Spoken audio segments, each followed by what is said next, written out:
পুনৰ মৰিয়নি নৌকছাৰীত এগৰাকী বোৱাৰীৰ নিৰুদ্দেশ লভ জেহাদে কলুষিত কৰি পেলাইছে বৰ্তমানৰ সমাজখন। বোৱাৰীৰ নিৰুদ্দেশৰ ঘটনা সাধাৰণ যেন লগা হ'ল সকলোৰে মনত। তাৰ মাজতে কিছুমান ভাবিব নোৱাৰা ঘটনা সংঘটিত হৈ থকা দেখিবলৈ পোৱা গৈছে। ঠিক তেনে সময়তে মৰিয়নি দেবেৰাপাৰ আৰক্ষী চকীৰ অন্তৰ্গত নাগিনীজান চম্পাগুৰিত পুনৰ ঘটিল বোৱাৰীৰ নিৰুদ্দেশ হোৱাৰ ঘটনা।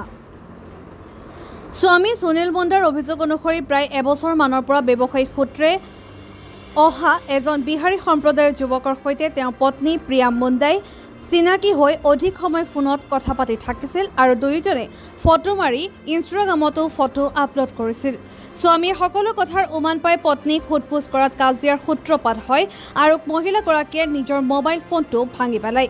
যোৱা শনিবাৰে অৰ্থাৎ 2 আগষ্ট তাৰিখে পত্নীয়ে চিম কাৰ্ডখন লৈ স্বামী নথকাৰ সময়তে দুগৰাকী কণমানি ছোৱালীক এৰি থৈ নিৰুদ্দেশ হৈছে। স্বামী আৰু পৰিয়ালৰ লোকে বহু বিচাৰ খোচাৰ কৰিও মহিলাগৰাকীৰ কোনো সম্ভেদ নোপোৱাত দেবেৰাপাৰ আৰক্ষী চকীত এখন এজাহাৰ দাখিল কৰিছে। সমগ্ৰ বিষয়টো লিখিতভাৱে আৰক্ষীক জনোৱা সত্ত্বেও আজি 8 দিন হ'ল আৰক্ষীৰ পৰা কোনো ধৰণৰ সঁহাৰি নোপোৱাৰ অভিযোগ তুলিছে মহিলাগৰাকীৰ পৰিয়ালৰ লোকে। ইফালে 10 বছৰীয়া আৰু 7 বছৰীয়া দুগৰাকী নাবালিকাই মাতৃক বিচাৰি ব্যাকুল হৈ পৰিছে। প্ৰকৃততে মহিলাগৰাকী সেই যুৱকজনৰ লগত পলাই গৈছে নে ক'ত আছে তাৰো কোনো সঠিক খবৰ নাই পোৱা পৰিয়ালটোৱে। বিষয়টো গুৰুত্ব সহকাৰে লৈ মহিলাগৰাকীক বিচাৰি দিবলৈ আৰক্ষীক অনুৰোধ জনাইছে পৰিয়ালৰ লোকে। মহিলাগৰাকীক কোনো লোকে ক'ৰবাত যদিহে দেখা পায় তেন্তে 8453389029 নম্বৰত খবৰ দিবলৈ অনুৰোধ জনাইছে মহিলাগৰাকীৰ দুৰ্ভগীয়া স্বামীয়ে। মৰিয়নিৰ পৰা সূৰ্যৰাজৰ ৰিপৰ্ট এনি এক্সপ্ৰেছ। 3 তাৰিখে মানে এনেকুৱা হ'ল মানে মোৰ মানুহগৰাকী মানে মোবাইলত ব্যস্ত থাকিছিলেগৈ আৰু মই সেই ব্যস্ত থকা কাৰণে যেনিবা তেওঁক ক'লোঁ মানে যে বোলে তুমি মোবাইলত বোলে ইমান ব্যস্ত থাকা যে কিয় বোলে ইমান ৰাতি তোমাৰ ফোন আহে। তো সেই কথাষাৰ কোৱাৰ কাৰণে মানে সি খঙত মানে তাৰ নিজৰ মোবাইলটো ঠেকেচি ভাঙি পেলালে। ভাঙি পেলোৱাৰ পিছত চিমটো তাই হাতত লৈ মানে এনেকৈ থাকিছিলেগৈ আৰু কেইবাদিন হ'ল। তাৰপিছত যাতে মানে 3-4 দিনৰ পিছত মানে শনিবাৰ যেতিয়া হ'ল তেওঁ আৰু বজাৰ গ'ল।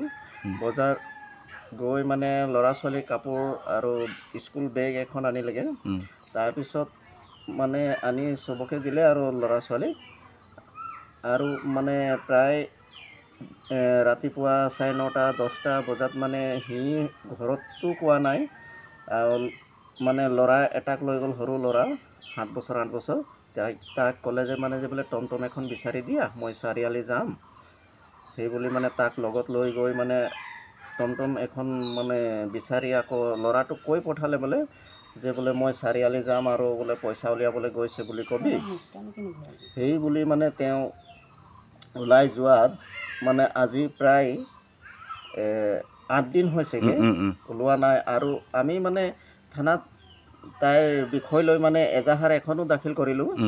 তাৰপিছত পুলিচ থানালৈকে মানে আমি একো সঁহাৰি নাই পোৱা, একো মানে পুলিচে খবৰ লোৱা নাই কি হ'ল কি কথা আমাক একো খা খবৰ দিয়া নাই। যাতে মই সিহঁতক মানে তোমাৰ নাম কি? মোৰ নাম সুনীল মুণ্ডা আৰু মানুহগৰাকীৰ নাম হৈছে প্ৰিয়া মুণ্ডা। তাৰপিছত ল'ৰা ছোৱালী কেইটা আছে? মোৰ ছোৱালী 2জনী আছে, প্ৰায় এজনী 10 বছৰ আৰু এজনী 7 বছৰ হ'বগৈ। তো ইহঁতেও আৰু কান্দি আছে ঘৰত তাই মাক নথকা কাৰণে। সন্দেহটো এনেকুৱা হৈছে মানে কেলৈ মানে তাৰ মোবাইলত মানে ইনষ্টাগ্ৰামত মানে ল'ৰা এজনৰ ফটো নিজৰ লগত মাৰিছে। হয়। ক'ৰ হয় ল'ৰাজন? ল'ৰাজন মানে আমি জানিব পৰা মতে মানে তেওঁ মানে কাপোৰ ব্যৱসায় কৰে আৰু বিহাৰৰ হয় বুলি কৈছে। হয়। মই আৰক্ষীক এইটো কথাই ক'ব বিচাৰিছোঁ মানে য'তেই আছে মানে তেওঁলোক মানে জলদি আৰু মানে বিচাৰি উলিয়াই দিয়ে যে মই ইহঁতক যেনিবা অনুৰোধ কৰিছোঁ।